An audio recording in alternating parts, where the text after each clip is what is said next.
بسم اللہ الرحمن الرحیم۔ السلام علیکم، آپ دیکھ رہے ہیں شائستہ اسٹوڈیو 9۔ آج کا ہمارا ٹاپک ہے قربانی۔ کچھ لوگ ایسے بھی کرتے ہیں جس کا گوشت انسانوں کی بجائے کتے، بلیاں اور کوے کھا رہے ہوتے ہیں۔ جی ہاں، آج کا واقعہ بڑا سبق آموز واقعہ ہے۔ آپ نے ویڈیو کو سکپ نہیں کرنا، آخر تک دیکھنا ہے۔ میک شور کر لیں کہ آپ نے میرے چینل شائستہ اسٹوڈیو 9 کو سبسکرائب کر لیا ہے۔ رانی اپنے باپ سے بولی کہ بابا، کیا ہم اس عید پر بھی ہمیں گوشت ملے گا یا نہیں؟ پچھلی بڑی عید پہ تو ہمیں کسی نے گوشت نہیں دیا تھا، اب پورا سال گزر گیا ہے، ہم نے گوشت کی شکل نہیں دیکھی۔ اس کے باپ نے کہا، ہاں بیٹا، اس بار گوشت ہمیں ضرور ملے گا۔ رانی کے باپ نے کہا کہ بیٹا، کیا پورا سال تم بھوکی سوئی ہو؟ ہمیں اللہ نے جس حال میں رکھا ہے اس حال میں ہمیں خوش رہنا چاہیے، یوں بیٹا شکوہ نہیں کرنا چاہیے۔ یہ دیکھو، ساتھ والے ہمسائے ڈاکٹر صاحب نے بڑا جانور لیا ہے، وہ بڑے جانور کی قربانی کریں گے، اور ادھر والے ماسٹر صاحب نے بکرے کی قربانی لی ہے، وہ بکرے کی قربانی کریں گے، تو قربانی کر کے ہم غریبوں میں ہی گوشت بانٹیں گے۔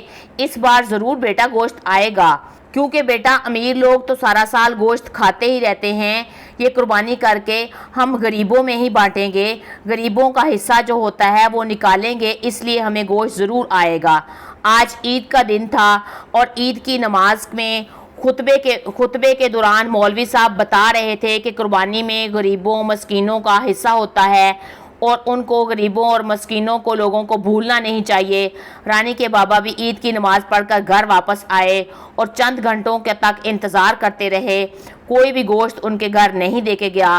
تو پھر رانی بولی، بابا ابھی تک ہمیں کوئی گوشت دینے نہیں آیا۔ رانی کی بڑی بہن نے کہا کہ چپ ہو جاؤ، آپ بابا کو بار بار تنگ کیوں کر رہی ہو؟ رانی کا والد دونوں اپنی بیٹیوں کی باتیں سن رہا تھا اور منہ نیچے کر کر خاموش ہو گیا، اور ادھر سے رانی کی امی بولی کہ ابھی تک گوشت کا کوئی ٹکڑا بھی ہمارے گھر نہیں آیا، لیکن میں نے ساری تیاری کر لی ہے، میں نے پیاز، ٹماٹر، لہسن کاٹ کر مسالہ تیار کر لیا ہے کہ کہیں سے گوشت آئے اور جلدی جلدی سے پکا کر میں بچوں کو دوں۔ کسی پڑوسی نے ہماری طرف گوشت نہیں بھیجا۔ تو رانی کی امی کہنے لگی، شاید ہمسائے بھول گئے ہیں کہ ہمیں گوشت بھی دینا ہے۔ میں کہتی ہوں آپ خود چلے جائیں، جا کے ان سے یاد دلائیں ان کو اور اپنا حصہ جا کر لے آئیں۔ رانی کے ابا نے کہا کہ تم جانتی ہو آج تک میں نے کبھی کسی سے کچھ مانگا نہیں ہے، آج عید کا دن ہے، کیا میں کسی کے آگے جا کے ہاتھ پھیلاؤں؟ کچھ دیر تک انتظار کر لیتے ہیں، شاید کوئی آ جائے۔ لیکن جب کافی دیر گزر گئی تو کوئی ان کے گھر گوشت دینے نہیں آیا۔ پھر رانی اور اس کی ماں کے اصرار پر اپنے ہمسائے ڈاکٹر کا دروازہ جا کر کھٹکھٹاتے ہیں کہ ہم آپ کے ہمسائے ہیں اور ہمارے حصے کا گوشت ہمیں مل جائے گا کیا؟ ڈاکٹر صاحب کے تو رنگ دنگ ہی بدل گئے، ان کا رنگ دیکھ کر اس کو لال ہو گیا۔ آگے سے انہوں نے جھٹک کے دروازے کو بند کیا اور واپس اندر چلے گئے۔ یہ دیکھ کر اس غریب رانی کے والد انور صاحب کا تو آنکھوں میں آنسو آ گئے اور وہ بوجھل قدموں سے آگے چل پڑے۔ رستے میں جب ماسٹر کا گھر آیا تو ماسٹر کے دروازے کا اس نے دروازہ کھٹکھٹایا اور وہی اپنا دستے سوال کیا کہ ہم آپ کے ہمسائے ہیں، ہمیں قربانی کا گوشت ملے گا۔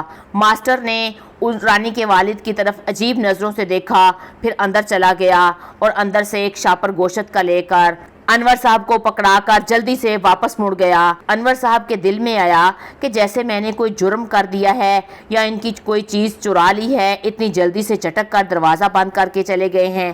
یوں وہ گوشت لے کر جب وہ گھر پہنچتا ہے، اپنی بیوی کو گوشت دیتا ہے کہ یہ لو، اس کو پکاؤ اور بچوں کو دو۔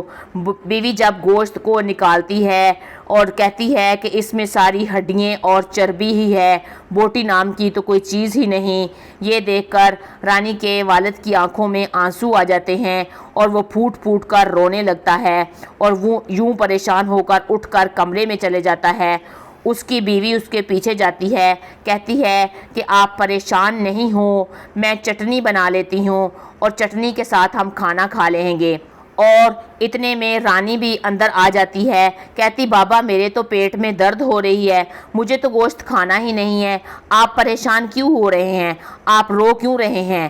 اتنے میں دروازے پہ دستک ہوتی ہے اور انور صاحب اٹھ کے دروازہ کھولنے جاتے ہیں۔ دروازے پر ان کے اگلے گھر والے اکرم بھائی کی آواز ہوتی ہے جو سبزی کی ریڑھی لگاتا ہے۔ اکرم کہتا ہے کہ یہ لو انور بھائی، گوشت میرے بھائی نے گاؤں سے بھیجا تھا اور اس نے زیادہ سارا بھیج دیا تھا۔ میں نے کہا کچھ حصہ میں آپ کے لیے نکال دیتا ہوں، آپ کے بچے بھی کھائیں اور خوش ہو جائیں۔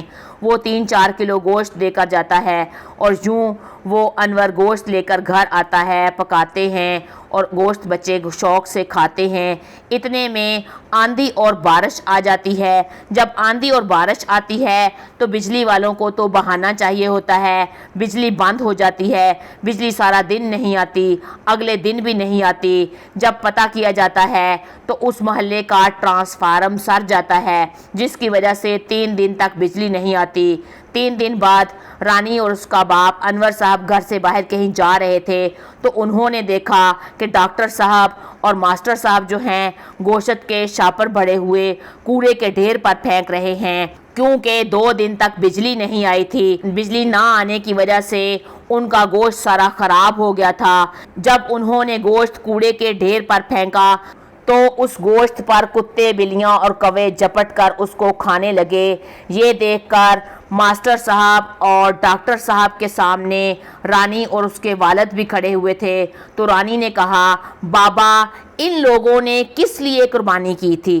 کیا اس لیے قربانی کی تھی کہ گوشت کو کوڑے کے ڈھیر پر پھینک دے؟ ان لوگوں نے غریبوں کا خیال نہیں کیا، ان کا حق ان تک نہیں پہنچایا، صرف اپنا پیٹ بھرنے کے لیے اپنی فریجوں کو بھر لیا تھا۔ تو دیکھیں آج اللہ نے ان کے ساتھ کیا کیا ہے، ان کو اپنے کیے کی سزا مل گئی ہے۔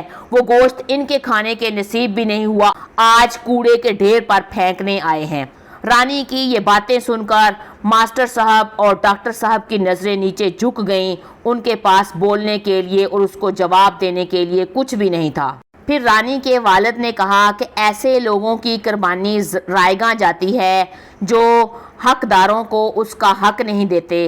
اللہ تعالیٰ نے قربانی کے 3 حصے بنائے ہوتے ہیں کہ ایک حصہ اپنے لیے رکھو، ایک اپنے دوست احباب اور رشتہ داروں کو دو، ایک غریبوں، یتیموں اور بیواؤں کا حصہ ہوتا ہے۔ یہ لوگ اس کا حصہ غریبوں، یتیموں تک پہنچاتے نہیں ہیں، اپنا ہی صرف پیٹ بھرنے کی ان کو فکر ہوتی ہے، اپنی فریجیں بھر لیتے ہیں۔ اور آج دیکھ لیں اللہ تعالیٰ نے ان کے ساتھ کیا کیا ہے۔ اگر یہ غریبوں تک ان کا حق پہنچا دیتے تو ان کی قربانی بھی قبول ہو جاتی، آج ان کی قربانی رائیگاں نہ جاتی۔ دوستو آپ بھی اپنے ارد گرد دیکھیں، قربانی کا موقع ہے، آپ کے ارد گرد جتنے بھی گھر غریب غربا کے ہیں جنہوں نے سال بھر گوشت کا نام نہیں نشان نہیں دیکھا ہوتا، جنہوں نے سال بھر گوشت کا نام و نشان نہیں دیکھا ہوتا، وہ عید کے دن منتظر ہوتے ہیں۔ آپ اپنے ارد گرد اپنے محلے میں ان لوگوں تک گوشت ضرور پہنچائیں جو لوگ کھانے کی استطاعت نہیں رکھتے، ان کا حصہ ان تک ضرور پہنچائیں۔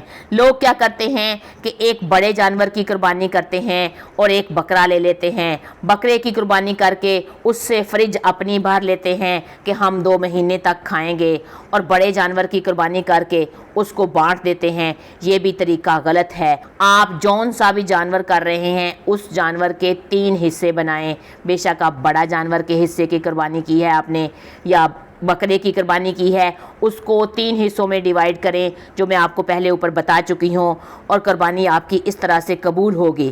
امید کرتی ہوں میری بات آپ کو سمجھ آ گئی ہوگی، جو بات میں آپ کو سمجھانے کی کوشش کر رہی تھی۔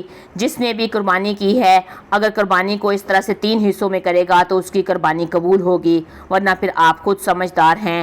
اللہ میاں ہمیں سمجھنے کی توفیق دے، اور اللہ تعالیٰ نے قربانی کا جو صحیح مقصد اور مفہوم ہمیں دیا ہے اس طریقے سے ہمیں قربانی کرنے کی توفیق عطا فرمائے۔ امید کرتی ہوں میری آج کی ویڈیو آپ کو اچھی لگی ہوگی۔ میری ویڈیو کو لائک کریں، میرے چینل شائستہ اسٹوڈیو 9 کو سبسکرائب کریں، اور کمنٹ کر کے آپ اپنی رائے کا اظہار کیا کریں کہ آپ کو ویڈیو کیسی لگی ہے، اور میری ویڈیو کو دوسروں کے ساتھ شیئر بھی کریں، شاید آپ کا ایک شیئر میرے اور آپ کے لیے صدقہ جاریہ بن جائے۔ اللہ حافظ۔